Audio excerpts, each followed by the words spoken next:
ನಮಸ್ತೆ. ಇವತ್ತು ಶುಕ್ರವಾರ ಮಧ್ಯಾಹ್ನ ಆಗಿದೆ. ಮಧ್ಯಾಹ್ನ ನಾನಿಲ್ಲಿ ದೋಸೆ ಹಿಟ್ಟಿಗೆ ಅಕ್ಕಿನ ನೆನೆಸ್ಕೋತಾ ಇದ್ದೀನಿ.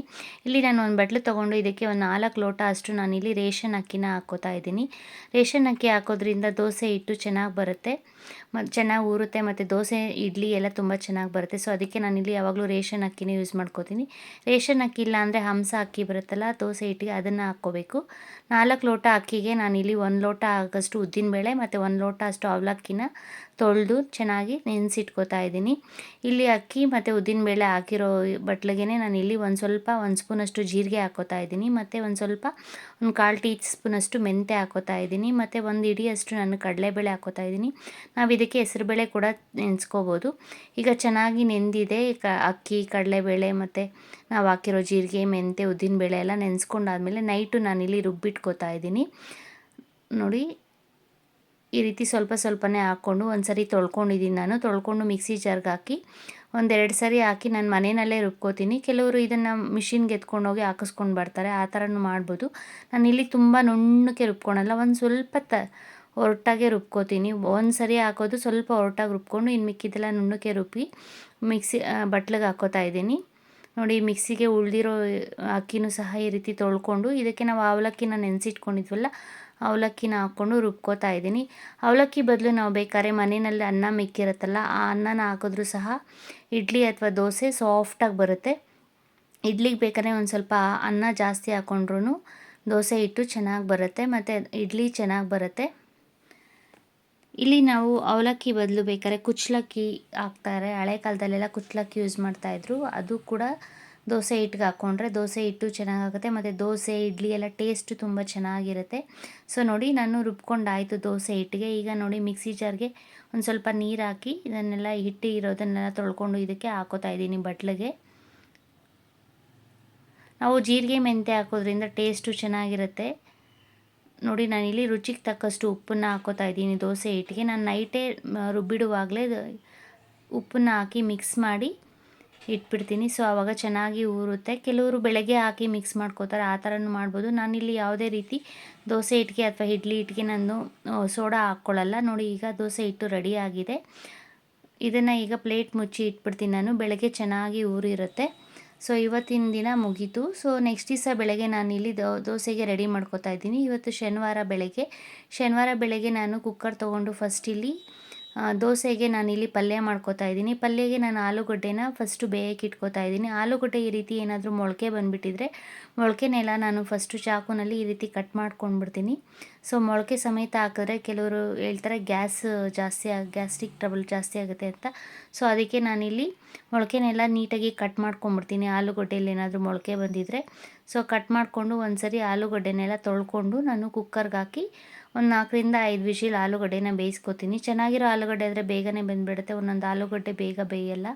ನಾನಿಲ್ಲಿ ಕುಕ್ಕರಲ್ಲಿ ಆಲೂಗಡ್ಡೆ ಮುಳುಗೋಷ್ಟು ನೀರು ಹಾಕ್ಕೋತೀನಿ ಅಷ್ಟೇ. ಒಂದು ಸ್ವಲ್ಪ, ತುಂಬ ಜಾಸ್ತಿ ಹಾಕಿದ್ರೆ ಕುಕ್ಕರಿಂದ ಆಚೆ ಬಂದುಬಿಡುತ್ತೆ ನೀರು. ಅದಕ್ಕೆ ನೋಡಿಕೊಂಡು ಸ್ವಲ್ಪ ಕಮ್ಮಿನೇ ಹಾಕಿ ಅದಕ್ಕೊಂದೇ ಒಂಚೂರು ಆಲೂಗಡ್ಡೆಗೆ ಬೇಯುವಾಗ ಒಂದು ಸ್ವಲ್ಪ ಸಾಲ್ಟ್ ಹಾಕ್ಕೋತೀನಿ. ಸಾಲ್ಟ್ ಹಾಕ್ಕೊಂಡು ಇಲ್ಲಿ ಬೇಯಿಸ್ಕೊತಾ ಇದ್ದೀನಿ. ಕುಕ್ಕರ್ ಇಟ್ಟು ಆಲೂಗಡ್ಡೆ ಬೇಯೋಷ್ಟರಲ್ಲಿ ನಾನಿಲ್ಲಿ ಪಲ್ಯಕ್ಕೆ ರೆಡಿ ಮಾಡ್ಕೋತಾ ಇದ್ದೀನಿ. ಪಲ್ಯಕ್ಕೆ ನಾನಿಲ್ಲಿ ಈರುಳ್ಳಿನ ತೊಗೊಂಡಿದ್ದೀನಿ. 1-2 ಈರುಳ್ಳಿ ತೊಗೊಂಡು ಸಣ್ಣದಾಗಿ ಕಟ್ ಮಾಡ್ಕೋತಾ ಇದ್ದೀನಿ ಮತ್ತು ಹಸಿಮೆಣ್ಸಿನ್ಕಾಯಿ ತೊಗೊಂಡಿದ್ದೀನಿ ಮತ್ತು ಕೊತ್ತಂಬರಿ ಸೊಪ್ಪು ಮತ್ತು ಸ್ವಲ್ಪ ಪುದೀನನ ತೊಳೆದು ರೆಡಿ ಮಾಡಿ ಇಟ್ಕೊಂಡಿದ್ದೀನಿ. ನಾನಿಲ್ಲಿ ಅರ್ಧ ಚಿಪ್ಪು ಕೊಬ್ಬರಿ ತೊಗೊಂಡಿದ್ದೀನಿ. ಇಲ್ಲಿ ಚಟ್ನಿಗೂ ಸಹ ಹಾಗೆ ರೆಡಿ ಮಾಡ್ಕೋತಾ ಇದ್ದೀನಿ.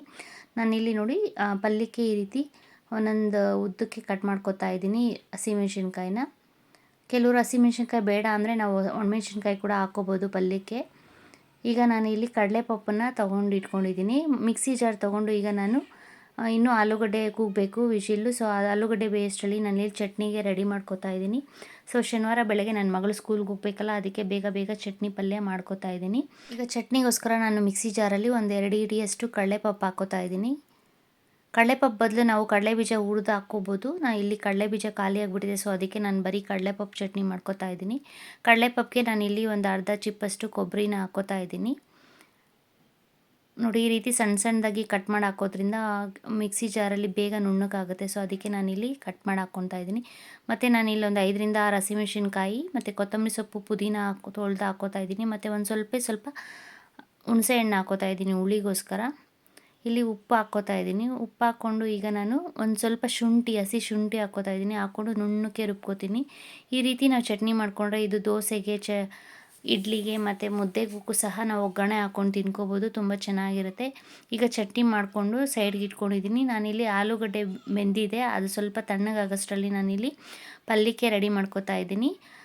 ಪಲ್ಯಕ್ಕೆ ನಾನಿಲ್ಲಿ ಸ್ಟವ್ ಹಚ್ಚಿ ಫಸ್ಟು ಬಾಣಲೆ ಇಟ್ಕೊಂಡು ಅದಕ್ಕೆ ಒಂದು ಸ್ಪೂನಷ್ಟು ಎಣ್ಣೆ ಹಾಕಿ ಸಾಸಿವೆ ಹಾಕ್ಕೋತಾ ಇದ್ದೀನಿ. ಸಾಸಿವೆ ಸಿಡ್ದಾದ್ಮೇಲೆ ನಾನಿಲ್ಲಿ ಒಂದು ಸ್ವಲ್ಪ ಕಡಲೆಬೇಳೆ ಹಾಕ್ಕೋತೀನಿ ಪಲ್ಯಕ್ಕೆ. ಕಡಲೆಬೇಳೆ ಹಾಕಿ ಕರಿಬೇವಿನ ಸೊಪ್ಪು ಹಾಕಾದ್ಮೇಲೆ ನಾವು ಕಟ್ ಮಾಡಿ ಇಟ್ಕೊಂಡಿರೋ ಈರುಳ್ಳಿ ಮತ್ತು ಹಸಿಮೆಣಸಿನ್ಕಾಯಿಯನ್ನು ಹಾಕಿ ಸ್ವಲ್ಪ ಫ್ರೈ ಮಾಡ್ಕೋಬೇಕು ಚೆನ್ನಾಗಿ.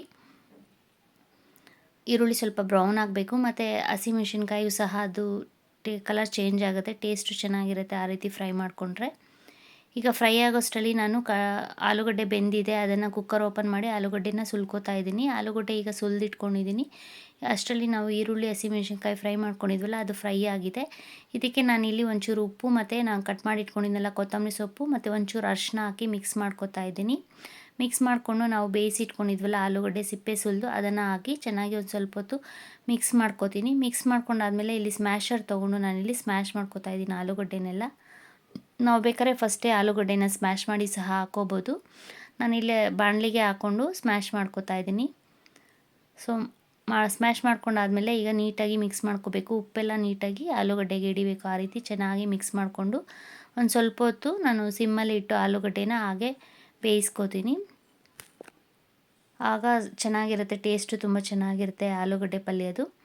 ಸೊ ಈಗ ಆಲೂಗಡ್ಡೆ ಪಲ್ಯ ರೆಡಿ ಆಗಿದೆ. ಸ್ಟವ್ ಆಫ್ ಮಾಡಿಕೊಂಡು ನಾನಿಲ್ಲಿ ದೋಸೆ ಹಾಕ್ಕೋತಾ ಇದ್ದೀನಿ. ದೋಸೆಗೆ ನಾನಿಲ್ಲಿ ಫಸ್ಟು ಹೆಂಚು ಕಾಯಕ್ಕೆ ಇಟ್ಟಿದ್ದೀನಿ ನೋಡಿ. ನಾವು ರಾತ್ರಿ ರುಬ್ಬಿಟ್ಕೊಂಡ್ವಲ್ಲ ನೋಡಿ, ದೋಸೆ ಹಿಟ್ಟು ಎಷ್ಟು ಚೆನ್ನಾಗಿ ಊರಿದೆ. ನಾನು ಈ ಬಟ್ಲು ತುಂಬ ಮಾಡ್ಕೊಂಡಿದ್ದೆ ದೋಸೆ ಹಿಟ್ಟು, ಸೊ ಅದನ್ನು 2 ಬಟ್ಲಿಗೆ ಹಾಕಿ ಇಟ್ಟಿದ್ದೆ. ಸೊ ಒಂದು ಬಟ್ಲು ಫುಲ್ಲು ಉಬ್ಬಿದೆ ಚೆನ್ನಾಗಿ ದೋಸೆ ಹಿಟ್ಟು. ಸೊ ಈಗ ಹೆಂಚಿಗೆ ಒಂದು ಸ್ವಲ್ಪ ಆಯಿಲ್ ಹಾಕಿ ನಾನಿಲ್ಲಿ ದೋಸೆ ಹಾಕ್ಕೋತಾ ಇದ್ದೀನಿ. ದೋಸೆಗೆ ನಾವು ಜೀರಿಗೆ ಮತ್ತು ಮೆಂತ್ಯ ಹಾಕೋದ್ರಿಂದ ಟೇಸ್ಟು ತುಂಬ ಚೆನ್ನಾಗಿರುತ್ತೆ. ನಾನಿಲ್ಲಿ ಬೆಳಗ್ಗೆ ಹೊತ್ತು ಉಪ್ಪು ಹಾಕ್ಕೊಳ್ಳಲ್ಲ, ನೈಟೇ ಉಪ್ಪು ಹಾಕಿಟ್ಟಿರೋದ್ರಿಂದ ಬೆಳಗ್ಗೆ ಉಪ್ಪೇನು ಬೇಕು ಅನಿಸಲ್ಲ. ನಾವು ಬೇಕಾದ್ರೆ ಒಂದು ಸ್ವಲ್ಪ ಆಯಿಲ್ ಸುತ್ತು ಹಾಕ್ಕೊಂಡು ದೋಸೆಗೆ ಈ ರೀತಿ ಮಾಡ್ಕೋಬೋದು ದೋಸೆನ. ನೋಡಿ ಎಷ್ಟು ಚೆನ್ನಾಗಿ ಬಂದಿದೆ ದೋಸೆ, ಸಾಫ್ಟಾಗಿ ಬರುತ್ತೆ ದೋಸೆ.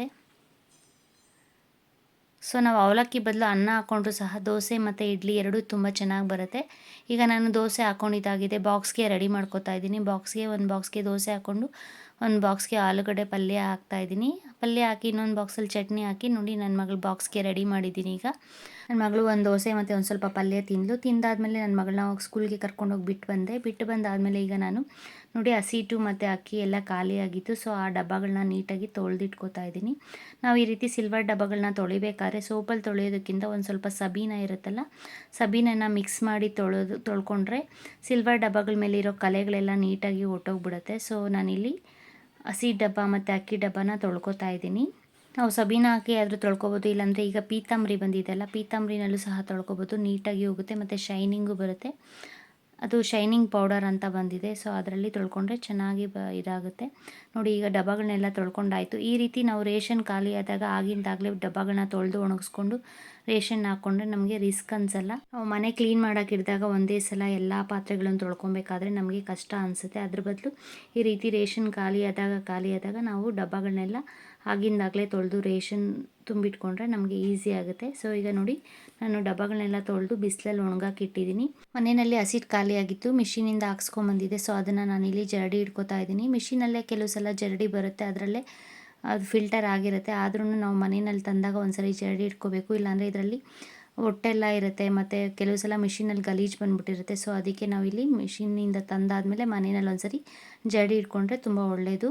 ಸೊ ಈಗ ನೋಡಿ ಜರಡಿ ಇಟ್ಕೊಂಡಿದ್ದು ಮುಗಿದಿದೆ. ನಾನು ಮಧ್ಯಾಹ್ನ ಈಗ ಒಂದು ಬ್ಲೌಸ್ ಸ್ಟಿಚ್ ಮಾಡೋದಿತ್ತು, ಅದನ್ನು ನಿನ್ನೆ ಒಂದು ಸ್ವಲ್ಪ ಸ್ಟಿಚ್ ಮಾಡ್ಕೊಂಡಿದ್ದೆ. ಅದನ್ನು ಇಲ್ಲಿ ಫಿನಿಶಿಂಗ್ ಮಾಡ್ಕೋತಾ ಇದ್ದೀನಿ ಬ್ಲೌಸ್ನ.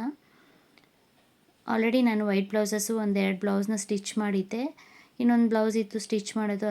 ಸೊ ಅದನ್ನು ಬ್ಲೌಸ್ನ ಸ್ಟಿಚ್ ಮಾಡಿಕೊಂಡು ಫಿನಿಶ್ ಮಾಡ್ಕೋತಾ ಇದ್ದೀನಿ. ಸೊ ಇದು ನನ್ನ ಮಗಳ ಬ್ಲೌಸೇ. ನನ್ನ ಮಗಳಿಗೆ ಸ್ವಲ್ಪ ಫಂಕ್ಷನ್ ಇದೆ ಮನೆಯಲ್ಲಿ, ಸೊ ಅದಕ್ಕೆ ನಾನು ಸ್ಟಿಚ್ ಮಾಡ್ತಾ ಇದ್ದೀನಿ. Blouse stitch ಮಾಡಿದ್ದಾಗಿದೆ. ಸೊ ಇವತ್ತಿನ ದಿನ ಮುಗಿದಿದೆ. Thanks for watching. Thank you.